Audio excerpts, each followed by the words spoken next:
Saima aunty ہمارے گھر کے قریب رہتی تھیں۔ وہ ایک طلاق یافتہ عورت تھیں۔ میں اکثر ان کے گھر جاتا تھا۔ ایک دن میں گیا تو سائمہ آنٹی ایک لڑکے کے ساتھ مصروف تھیں۔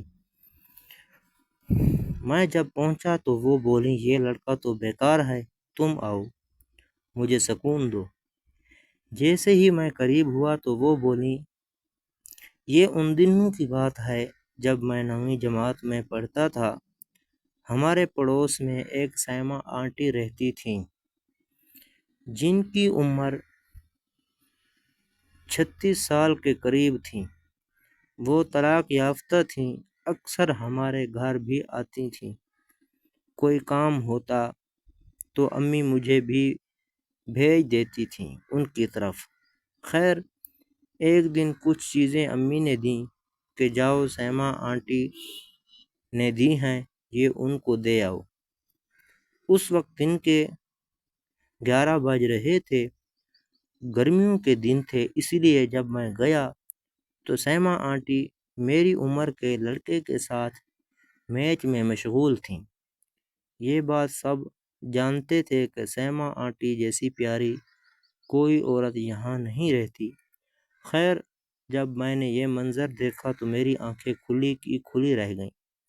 خیر، وہ لڑکا تو تب تک فرار ہو چکا تھا۔ تو سائمہ آنٹی سے کہا، آنٹی، امی نے یہ کچھ چیزیں آپ کے لیے دی ہیں۔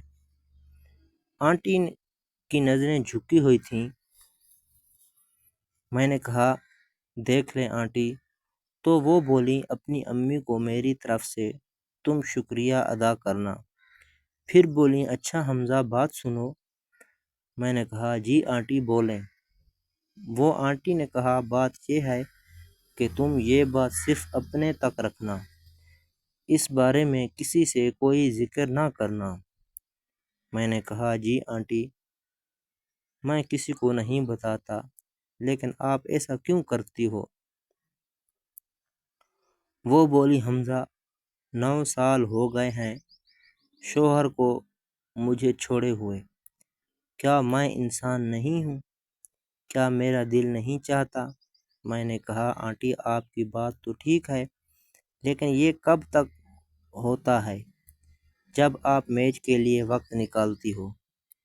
وہ بولیں کہ بس کوشش کرتی ہوں کہ ایسا ہی رہوں، لیکن جب بھروسے مند بندہ ملتا ہے تو بس کبھی کبھار ہو جاتا ہے۔ میں نے کہا، آنٹی، کیا آپ مجھ پر بھی اعتبار کر سکتی ہیں؟ وہ بولی، ہاں، کیوں نہیں۔ میں نے کہا، کبھی کبھی میرا بھی تو دل چاہتا ہے کہ میں میچ لگاؤں۔ وہ بولی، اچھا، میں تمہیں بتاؤں گی، ابھی کے لیے تم یہاں سے چلے جاؤ۔ میں نے کہا، جی آنٹی۔ پھر میں گھر آ گیا۔ گھر آ کر میں نے سائمہ آنٹی کے بارے میں سوچا۔ پھر کچھ دن گزر گئے، بات اور جذبات پرانے ہو گئے۔ ہمارے گاؤں میں کوئی فوتگی ہو گئی تھی۔ امی ابو اور باقی بھائی وہاں چلے گئے۔ مجھے کہا، تم ابھی گھر کا خیال رکھو، جب ہم آئیں گے تو تم وہاں چلے جانا۔ میں نے کہا، جی ٹھیک ہے۔ پھر وہ لوگ چلے گئے۔ میں ان کو روانہ کر کے گیٹ بند کر دیا اور واپس آ کر سائمہ آنٹی کے بارے میں سوچنے لگا کہ اگر وہ آتیں تو دن اچھا گزر جاتا۔ ابھی میں سوچ ہی رہا تھا کہ اچانک گھنٹی بجتی ہے۔ میں دیکھنے گیا تو سامنے سائمہ آنٹی کھڑی تھیں۔ وہ 36 سال کی عمر میں بھی 25 سال کی لگتی تھیں۔ خیر، وہ آئیں اور میں نے ان کو سلام کیا تو وہ بولیں کہ باقی لوگ کہاں ہیں؟ مجھے نظر نہیں آ رہے۔ خیر ہے؟ میں نے کہا، جی وہ گاؤں چلے گئے۔ پھر کچھ دیر ہم باتیں کرتے رہے۔ میری نظریں سائمہ آنٹی کے چہرے پر ہی تھیں۔ خیر، پھر میں نے کہا، آنٹی، آپ نے مجھے بتایا نہیں، میں کب سے آپ کے جواب کا منتظر ہوں۔ وہ بولیں، اچھا، وہ مجھے تو یاد ہی نہیں رہا۔ میں نے کہا، یاد آپ کو کیسے آئے؟ آپ کو تو بندے دستیاب ہیں، مل جاتے ہیں۔ وہ بولی نہیں، ایسی بات نہیں ہے۔ پھر میں نے کہا آپ نے بتایا کیوں نہیں؟ آنٹی بولی تم کب تک کہو گے کہ آ جائیں؟ ایک میچ کا آغاز کرتے ہیں۔ میری تو خوشی کا ٹھکانہ نہ رہا۔ میں نے کہا جی آنٹی۔ پھر ہمارے میچ کا آغاز ہو گیا۔ کافی دیر تک ہم میچ میں لگے رہے۔ جب آنٹی مکمل ہو گئیں تو بولیں تم یار سب سے اچھے ہو۔ میں نے کہا آنٹی ابھی تو میں مکمل نہیں ہوا۔ وہ بولیں تم لگے رہو، جب تم آؤٹ ہو جاؤ تو مجھے تم بتا دینا۔ پھر کچھ دیر کے بعد میں بھی مکمل ہو گیا۔ ہم کچھ دیر باتیں کرتے رہے۔ پھر سیمہ آنٹی چلی گئیں۔ پھر شام میں ہمارے گھر والے بھی آ گئے۔ مجھے رات میں کافی اچھی نیند آئی، جیسے میرا جسم سارا ہلکا ہو گیا ہو۔ خیر کچھ دن مزید گزر گئے۔ سیمہ آنٹی خوبصورت تھیں، لیکن عمر میں مجھ سے کافی بڑی تھیں۔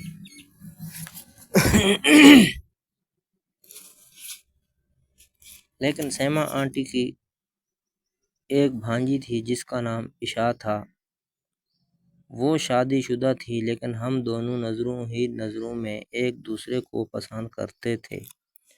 میں نے سوچا آنٹی سے اس بارے میں بات کروں گا، کیا پتہ وہ میری بات بنوا دیں۔ پھر سوچا کہ مناسب وقت دیکھ کر میں بات کر لوں گا آنٹی سے۔ ایسے ہی دن گزرتے رہے۔ کبھی عشا سے تو کبھی سیمہ آنٹی سے بات ہو جاتی تھی۔ اب ہفتہ ہونے والا تھا، اس لیے سیمہ آنٹی کا بھی دل دوبارہ چاہنے لگا تھا۔ میں ہی انہیں نظروں میں اب بول رہا تھا کہ آنٹی اب میچ کے لیے وقت نکالیں۔ پھر 2 دن مزید گزرنے کے بعد 9 بجے کے قریب آنٹی نے امی کو کال لگائی کہ حمزہ کو بھیجو، مجھے بازار سے کچھ سامان لینا جانا ہے۔ پہلے بھی آنٹی کو اکثر میں ہی بازار لے جاتا تھا، اس لیے امی نے بولا سیمہ آنٹی تمہیں بلا رہی ہیں۔ میں نے کہا جی امی، میں ابھی جاتا ہوں۔ دل خوش ہوا، چلو آج تو ہمارا کام بن جائے گا۔ خیر کچھ ہی دیر کے بعد میں سیمہ آنٹی کے گھر چلا گیا تو سیمہ آنٹی نے کہا آ جاؤ حمزہ۔ پھر میں نے کہا آنٹی میچ کے لیے تو وقت نکالو۔ وہ بولی اور کس وجہ سے بلایا ہے؟ پھر باتوں کے دوران ہمارے میچ کا آغاز ہو گیا۔ کافی دیر تک ہم میچ میں مشغول رہے۔ ہم نے یہ میچ آرام سے لگایا، پھر میں مکمل ہو گیا۔ پھر چند لمحے ٹھہر کر پھر میچ کا آغاز کیا۔ تھوڑی سی دیر میں مکمل ہو گئے سیمہ آنٹی بھی۔ پھر ہم کافی دیر باتیں کرتے رہے۔ باتوں کے دوران ہی پوچھ لیا کہ کبھی کسی اور کے ساتھ تم نے میچ لگایا ہے یا نہیں؟ میں نے کہا نہیں آنٹی۔ تو وہ بولی کوئی پسند ہے جو میچ لگائے؟ میں نے کہا جی آنٹی ایک ہے، لیکن میں اس بارے میں آپ کو کیسے بتاؤں؟ وہ بولی کہ تم بے فکر رہو، اب کوئی بات ہمارے بیچ رہ گئی ہے کیا؟ میں نے کہا نہیں ایسی تو کوئی بات نہیں ہے۔ آنٹی بولی پھر بتاؤ نا۔ میں نے کہا وہ آپ کی بھانجی عشا مجھے پسند ہے۔ آج تک میں نے اس کے بغیر کسی کو نہیں دیکھا اس نظر سے۔ آنٹی بولی اچھا، تو اس سے کبھی میچ بھی لگایا ہے یا کبھی ایسی بات ہوئی ہے؟ میں نے کہا کچھ نہیں، بس دل ہی دل میں وہی پسند کرتی ہے۔ سیمہ آنٹی بولی کہ چلیں میں تم دونوں کی بات بنوا دیتی ہوں۔ پھر اس نے عشا کو کال لگا دی۔ کچھ دیر کے بعد عشا ہمارے پاس آ گئیں۔ پھر میرے سامنے سیمہ آنٹی نے کہا عشا یہ شہزادہ تمہیں پسند کرتا ہے اور میچ بھی تمہارے ساتھ لگانا چاہتا ہے۔ میں دل میں ڈرنے لگا اور سائمہ آنٹی کی ہمت کو بھی داد دینے لگا۔ پھر عشاء بولی، خالہ میں آپ کا حکم کیسے ٹال سکتی ہوں؟ پھر مجھے بولی، کیا نام ہے تیرا؟ میں نے کہا، جی میرا نام حمزہ ہے۔ وہ بولی، آ جاؤ حمزہ۔ پھر کچھ دیر کے لیے آنٹی باہر چلی گئیں۔ عشاء نے کہا، حمزہ ہم تو ایک دوسرے کو پہلے ہی پسند کرتے ہیں، تو پھر بیچ میں آنٹی کو لانے کا کیا فائدہ؟ میں نے کہا، جی آپ ٹھیک کہہ رہی ہیں، آنٹی بس بار بار پوچھ رہی تھیں اس لیے بولنا پڑا۔ خیر اب ہمارے میچ کا آغاز ہو گیا۔ یہ کوئی عام میچ نہ تھا، دونوں طرف سے سچی محبت بھی تھی۔ پھر کافی دیر تک ہم میچ میں مشغول رہے، پھر دونوں ایک ساتھ مکمل ہو گئے۔ آنٹی بھی آ گئیں اور بولی کہ کام ہو گیا ہے۔ میں نے کہا، جی۔ پھر آنٹی بولی، ایک اور میچ لگاتے ہیں، تین لوگوں والا۔ پھر 3 لوگوں والے میچ کا ہمارا آغاز ہو گیا، جس میں خالہ اور عشاء تھیں۔ مجھے تو کافی اچھا لگ رہا تھا کہ اچانک عشاء کا شوہر آ گیا۔ عشاء کے شوہر کو اچانک سامنے دیکھ کر ہم سب کے پاؤں تلے سے زمین نکل گئی۔ وہ انتہائی غصے میں تھا اور اس کی آنکھیں سرخ ہو رہی تھیں۔ عشاء خوف کے مارے ایک کونے میں سمٹ کر کھڑی ہو گئی، جبکہ سائمہ آنٹی نے خود کو سنبھالنے کی کوشش کی۔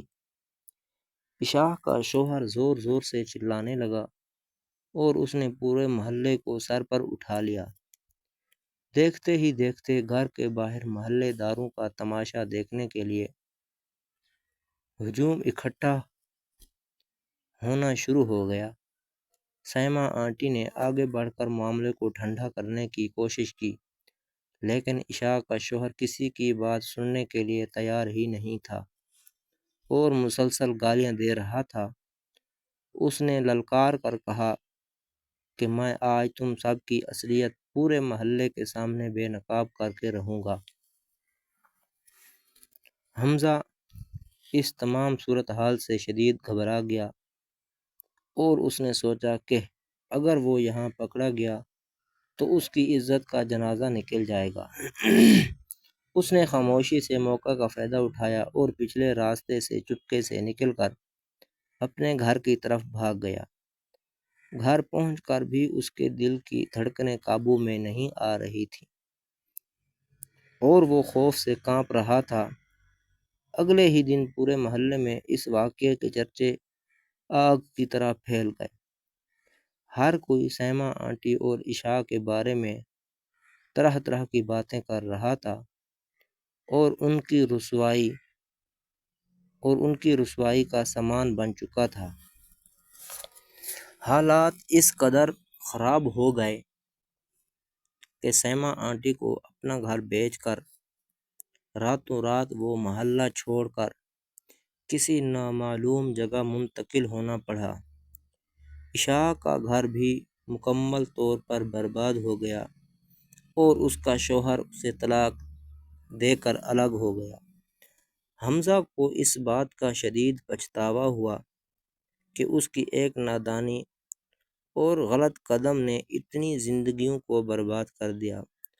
دوستو، اس کہانی سے ہمیں یہ سبق ملتا ہے کہ انسان کو ہمیشہ اخلاقی حدود کا پاس رکھنا چاہیے اور کسی بھی ایسے غلط راستے پر نہیں چلنا چاہیے جس کا انجام رسوائی اور ذلت ہو۔ اگر آپ کو ہماری یہ کہانی اور اس کا سبق پسند آیا ہو تو ہمارے چینل کو ضرور سبسکرائب کریں اور ویڈیو کو لائک کریں اور اپنے دوستوں کے ساتھ شیئر کریں تاکہ وہ بھی اس سے سبق حاصل کریں۔ شکریہ۔